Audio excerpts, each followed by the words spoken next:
আসসালামু আলাইকুম রহমতুল্লাহি ওবারাকাতুহু। আশা করি মহান আল্লাহ রাব্বুল আলামিনের অশেষ রহমতে আপনারা সকলেই ভালো আছেন। সম্মানিত ভাই ও বোনেরা, মা ফাতিমার কষ্টের জীবনের সিরিজে আপনাদের সবাইকে স্বাগতম।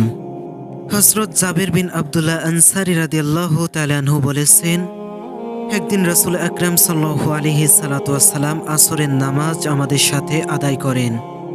নামাজ শেষে তিনি কিবলামুখী হয়ে বসেছিলেন এবং লোকজন তার চারপাশে জড়ো হয়েছিল।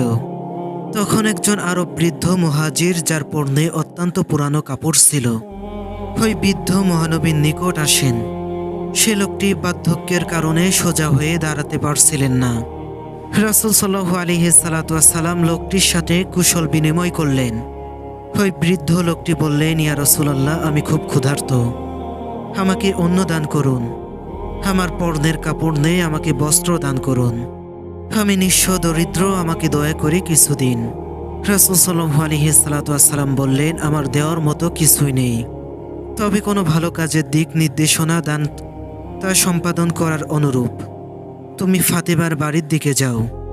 সে আল্লাহ তার রাসূলকে ভালোবাসে এবং আল্লাহ তার রাসূল তাকে ভালোবাসে। সে আল্লাহর পথে দান করে থাকে। হযরত ফাতিমার গৃহ রাসূল সাল্লাল্লাহু আলাইহি সাল্লাতু ওয়াসসালামের গৃহ সংলগ্ন ছিল এবং ওই বাড়িটি নবী সাল্লাল্লাহু আলাইহি সাল্লাতু ওয়াসসালামের স্ত্রীদের থেকে পৃথক ছিল। রাসূল সাল্লাল্লাহু আলাইহি সাল্লাতু ওয়াসসালাম হযরত বেলালকে ডেকে বললেন, হে বেলাল, তুমি ওই বৃদ্ধ লোকটিকে ফাতিমার বাড়িতে পৌঁছে দিয়ে এসো। বৃদ্ধ লোকটি হযরত বেলালের সাথে হযরত ফাতিমার গৃহের দ্বারে পৌঁছেন। সেখান থেকেই বৃদ্ধ উচ্চ স্বরে বললেন, আসসালামু আলাইকুম। হে নবুয়তের পরিবার, আল্লাহর পক্ষ থেকে ওহী নাযিলের জন্য হযরত জিবরাইল আমিনের অবতীর্ণ হওয়ার স্থান। হযরত ফাতিমা উত্তরে বললেন, ওয়া আলাইকুম আসসালাম, আপনি কে?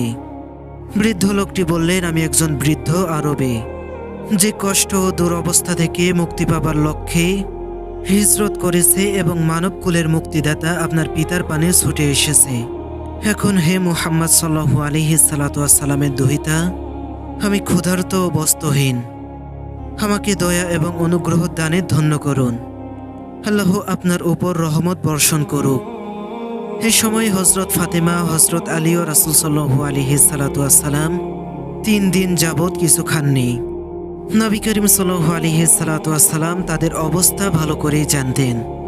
হযরত ফাতিমা দুম্বার চামড়া বিশিষ্ট হাসান ও হুসাইনের বিছানাটি হাতে তুলে নিয়ে বললেন, হে দরজার বাইরে বৃদ্ধ ব্যক্তি, এটা নিয়ে যাও, আশা করি আল্লাহ তোমাকে এর চেয়ে উত্তম কিছু দান করবেন। আরব বৃদ্ধটি বললেন, হে মুহাম্মদ সাল্লাল্লাহু আলাইহি সাল্লাতু ওয়াসসালামের কন্যা, আপনার কাছে আমি ক্ষুধার্তের কথা বলেছি, আর আপনি আমাকে পশুর চামড়া দিচ্ছেন। হে চামড়া দিয়ে আমি কি করব? হযরত ফাতিমা বৃদ্ধ লোকটির কথা শুনেই হযরত হামজার কন্যা ফাতিমার উপহার তার গলার হারটি খুলে বৃদ্ধ লোকটিকে দান করে দিলেন আর বললেন, এটাকে নিয়ে বিক্রি করো, আশা করি আল্লাহ তোমাকে এর চেয়ে আরো উত্তম কিছু দান করবেন। আরব মুহাজির গলার হারটি নিয়ে মসজিদে নববীতে পৌঁছলেন। তখন নবী সাল্লাল্লাহু আলাইহি সাল্লাতু ওয়াসসালাম তার সাহাবীদেরকে নিয়ে বসেছিলেন। বৃদ্ধ আরব বললেন, ইয়া রাসূলুল্লাহ, এই গলার হারটি হযরত ফাতিমা আমাকে দান করেছেন, আর তিনি বলেছেন এই গলার হারটি বিক্রি করো, আশা করি আল্লাহ তোমার প্রয়োজন মিটিয়ে দেবে। রাসূল আর তার চোখের অস্ত্র ধরে রাখতে পারলেন না। তিনি বললেন, যে জিনিস সমগ্র নারীকুলের নেত্রী ফাতিমা তোমাকে দিয়েছে, কি করে সম্ভব তার দ্বারা আল্লাহ তোমার প্রয়োজন মেটাবে না? রাসূল সাল্লাল্লাহু আলাইহি সাল্লাতু ওয়াসসালামের সন্তানদের মধ্যে মা ফাতিমা রাদিয়াল্লাহু তাআলা আনহুমা ছিলেন সবচেয়ে আদরের। রাসূল সাল্লাল্লাহু আলাইহি সাল্লাতু ওয়াসসালামের নবুয়তের 5 বছর আগে তিনি খাদিজা রাদিয়াল্লাহু তাআলা আনহুমার ঘরে জন্মগ্রহণ করেন।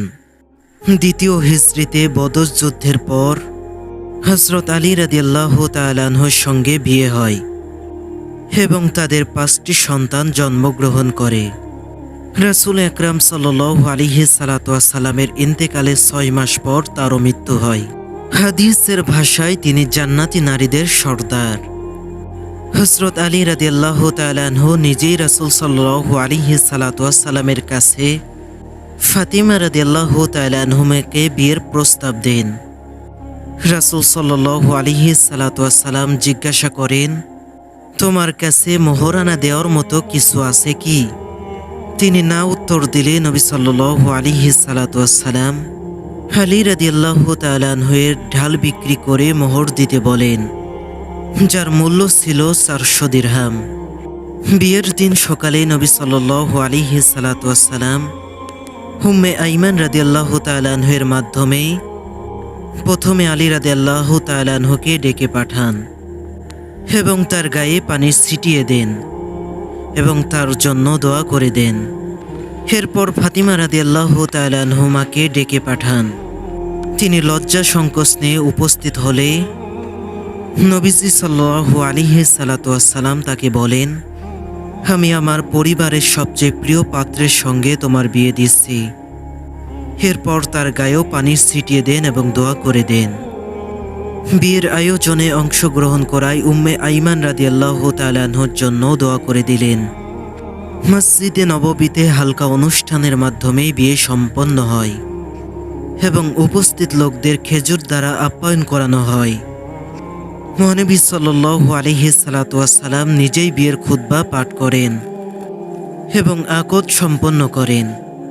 তিনি নবদম্পতিকে একটি খাট, 2টি তোশক, একটি কম্বল, ইয়েমেনি চাদর, একটি বালিশ, পানির মশক, একটি কলস, একটি জাতা উপহার হিসেবে দেন। ফাতিমা রাদিয়াল্লাহু তাআলা আনহুমার বিয়ে সম্পন্ন হলে রাসূল সাল্লাল্লাহু আলাইহি সাল্লাতু ওয়াসসালাম আলী রাদিয়াল্লাহু তাআলা আনহুকে বললেন, বরের জন্য অলিমা করা আবশ্যক। তখন সাদ ইবনে মুয়াজ রাদিয়াল্লাহু তাআলা আনহু বলেন, আমি নবদম্পতিকে একটি মেষ দেব। এবং আনসার সাহাবীরা 1 বস্তা ভুট্টা একত্র করেন। এটা দিয়েই তাদের বিয়ের অলিমা করানো হয়।